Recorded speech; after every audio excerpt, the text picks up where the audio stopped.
He built an empire in silence. Brick by brick, death by death. Every move was calculated. Every enemy eliminated. Gustavo Fring wasn't just a drug lord.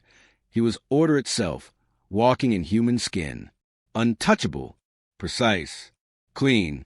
But there was one man who shattered that illusion. One man who made Gus sweat. Not Hector. Not the cartel bosses. Not even the DEA. No, it was a man with a smile too wide and a soul too sharp. A man who walked into rooms like he owned them, then walked out leaving chaos in his wake. Lalo Salamanca. He should have been dead. The plan was perfect. The body burned. The lie sealed.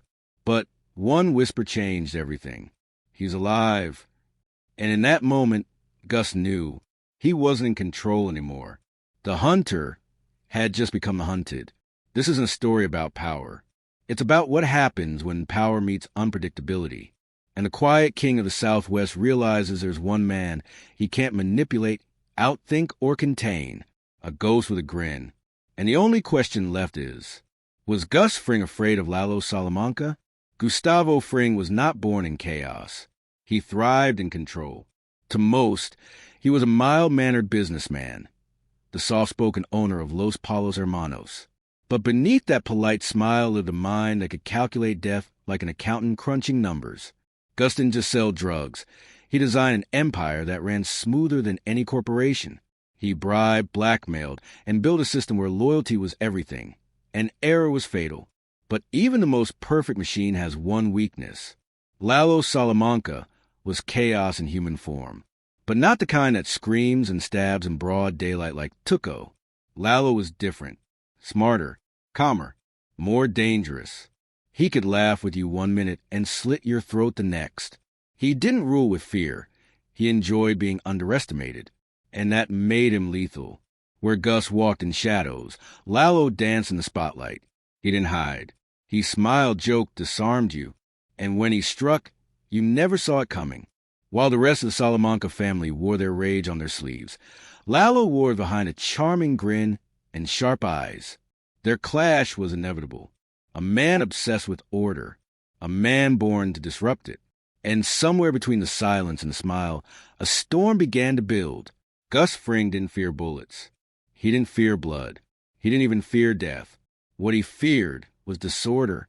Everything in Gus's world was engineered with precision. Meetings down to the minute. Movements tracked. Loyalties tested and reinforced.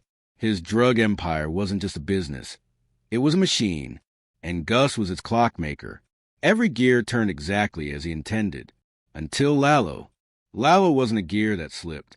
He was a hammer that shattered the entire mechanism. Gus's fear of Lalo wasn't emotional. It wasn't panic. It was intellectual, strategic, cold. The kind of fear that makes a man restructure everything he's built because he knows something has entered the system that cannot be controlled. Lalo didn't follow patterns. He didn't react the way others did. Most enemies could be predicted, bribed, silenced, killed. But Lalo didn't take the bait. He watched. He waited. He smiled. And then he struck where it hurt the most. Gus understood this kind of enemy was rare. Not just violent, but intelligent. Not just reckless, but calculated. It was like staring into a mirror. Only the reflection was grinning. And it didn't care about order. The fear Gus felt wasn't weakness. It was awareness. He saw the truth. Lalo couldn't be managed. He had to be eliminated. And until that happened, the empire was vulnerable. Every move, every second, every shadow could be his last. It should have been over. The operation was flawless. Lalo Salamanca was meant to die in Mexico, burned beyond recognition. His enemies arranged a hit, faked the report, swapped the dental records. Even the body they left behind was convincing. But then the call came. The Federals had identified the wrong man. The charred corpse wasn't Lalo. In that moment, something shifted in Gus Fring. He didn't scream. He didn't panic. But his action spoke louder than any outburst ever could. He pulled his men, shut down operations, ordered silence. A ghost had reappeared. And Gus knew that ghost wasn't just watching. He was hunting. Until that point, Gus had been methodical, calm, But now he operated like a man who knew death could come from any corner. Every word he spoke was careful, every breath calculated. Because if Lalo was alive, then everything Gus had built, every brick of the lab, every ounce of secrecy was at risk. He didn't tell the cartel. He didn't inform the other Salamancas. He kept the truth buried deep. Because Lalo being alive wasn't just a setback. It was a crisis of control. It meant Gus had failed to see the full board. And for a man who prided himself on always being 10 steps ahead, nothing was more terrifying than realizing someone else had outplayed him. He had underestimated Lalo. And now he was exposed. From this moment forward, every choice Gus made was shaped by one thought. Lalo knows something. And that meant he couldn't just win. He had to erase Lalo entirely. From the world, from memory, from every trace that could threaten what he had built. Because if Lalo was alive, then no one was safe. Lalo Salamanca wasn't like the others. Tuco was wild, loud, and easily provoked. Hector was bitter and predictable.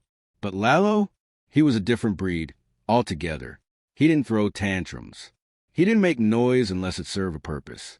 Lalo was dangerous not because he was violent, but because he was smart, and Gus knew it. Lalo could talk his way into anything. A police station, a stranger's trust, a cartel meeting. He had charm, humor, and an ease that made people drop their guard. Even Saul Goodman, used the criminals in chaos, looked rattled when Lalo smiled too long. But underneath the jokes and polite manners was something colder. Lalo saw everything. He remembered everything. He questioned things others ignored. While most of the cartel was blinded by pride and rage, Lalo watched and waited. He didn't just want revenge. He wanted answers. Gus understood that kind of hunger, that kind of patience. And that's why it terrified him. Lalo wasn't acting emotionally. He was acting deliberately. He faked his own death, disappeared without a trace, dug into Gus's operations with surgical precision. While everyone believed he was ashes, he was gathering intel, silently building a case that could burn Gus's empire to the ground. Gus had power, but Lalo had momentum. He wasn't attacking randomly. He was peeling back layers, looking for the heart of the machine. And once he found it, he'd strike, not to wound, but to kill. The super lab was more than just a meth operation. It was Gus Fring's legacy. Hidden beneath a laundromat, this underground facility was a crown jewel of his empire. No corners cut, no expense spared. It was built to be invisible, untraceable, and untouchable. But the moment Gus learned Lalo was alive, the entire illusion of security cracked. He didn't panic outwardly, but his actions betrayed him. Construction halted, workers removed, surveillance doubled. Every entrance was reinforced. Even the architects, men who were once trusted, became potential threats. Why? Because Gus knew Lalo was watching. And worse, Lalo was close. This wasn't just about keeping the lab a secret anymore. It was about sealing off any trace that it ever existed. Gus had built this empire on careful planning, but now he moved like a man constantly checking over his shoulder. He even buried a gun in the shadows of the lab itself. Not in a drawer, not in a locker, in the foundation. That wasn't confidence. That was fear with foresight. Gus wasn't preparing for a cartel ambush. He was preparing for one man. And the terrifying part? He didn't even know when or how that man would strike. Because Lalo wasn't coming with soldiers. He was coming with silence. And that kind of enemy can't be outrun, only anticipated. Gus, for all his control, was reacting. He was no longer building an empire. He was trying to protect it from a ghost. For days, Gus wore the bulletproof vest like a second skin. He didn't say much. He didn't explain. But his movements told a story. Every route was changed. Every meeting rescheduled. Men were stationed at corners, rooftops, corridors. The message was clear. Lalo Salamanca is alive, and he could strike at any moment. But no matter how far his eyes reached, Gus knew one thing in his gut. Lalo wouldn't attack in the open. He would go for the one place that mattered most. The super lab. It was more than a drug lab. It was Gus's legacy. His empire beneath the earth. He had poured everything into it. Money, secrecy, blood. If Lalo got proof of it, the whole structure would collapse. The cartel would turn on him. The Salamancas would rise. Years of planning gone in one breath. So one night, with no warning, Gus moved. He went to the lab. Alone. No backup. No warning to his men. He sensed it. The final move. The moment everything would be decided. And he was right. Lalo was there. Waiting. Calm. Recording. Just questions, smiles, and one clear demand. Show me. Lalo wanted evidence. He wanted to expose Gus. To the cartel, to the world. And he was patient enough to make Gus dance for it. But Gus wasn't dancing. He was calculating. Every step he took in that lab, every complaint about the lights, every delay, it all pointed to one buried thing. The gun, the one he had hidden in the dark days after learning Lalo had survived. When the moment came, Gus struck like a man with nothing left to lose. He fired. Again. Again. Rage poured from him, cold, focused rage. The kind he kept buried beneath suits and routines. And when the last shot echoed in the chamber, Lalo was on the floor, smiling, bleeding, dead. Gus had won. The lab was protected. The proof destroyed. The storm ended.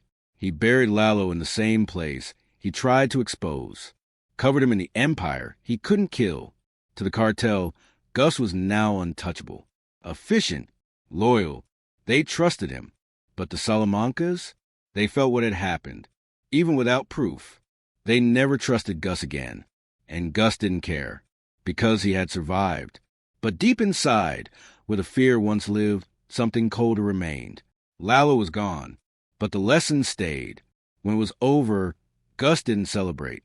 There were no words spoken, no victory toast, no moment of peace. He simply walked out of the lab, adjusted his tie, and returned to business as if Lalo Salamanca had never existed. But something had changed. He had killed Lalo, protected the lab, secured the loyalty of the cartel. On the surface, Gus had won everything. But inside, he had lost something too. The man who returned to Los Palos Hermanos wasn't the same man who had built it. He was colder now, more silent, more obsessed with every detail. The walls of his empire grew taller, tighter. Every move became more rehearsed. Every associate more closely watched. Because if someone like Lalo could get that close, smile in his face, walk into his most sacred space, then anyone could. Lalo was dead, but Gus still felt him. In every mirror he passed, in every unlocked door, in every imperfect moment. He didn't fear death. He feared uncertainty. He feared being seen. And Lalo had seen him, stripped him bare, exposed his vulnerabilities, and nearly shattered everything he built. So Gus built higher, tighter, colder. The empire survived, but something in him did not. So in the end, was Gus Fring afraid of Lalo Salamanca? Yes, deeply, but not in the way most men fear death or pain. Gus feared exposure. He feared losing control. He feared the collapse of the world he had so carefully engineered. Brick by brick, kill by kill. And Lalo wasn't just a threat. He was the one thing Gus couldn't predict, control, or silence. But alongside that fear lived something rarer, respect. Gus recognized Lalo as his equal, not just in strategy, but in vision. Where Gus built in silence, Lalo moved through chaos. Where Gus trusted no one, Lalo disarmed everyone.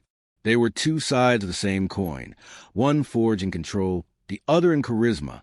In the end, Gus won. But it cost him more than blood. It cost him peace. Because after Lalo, Gus didn't just rule the cartel. He ruled from a bunker of fear, a prison made of security cameras, guarded smiles, and a heart that never truly rested again. Lalo was buried in the dirt beneath the lab. But in Gus's mind, he never left. And that is the mark of a man who was feared for good reason.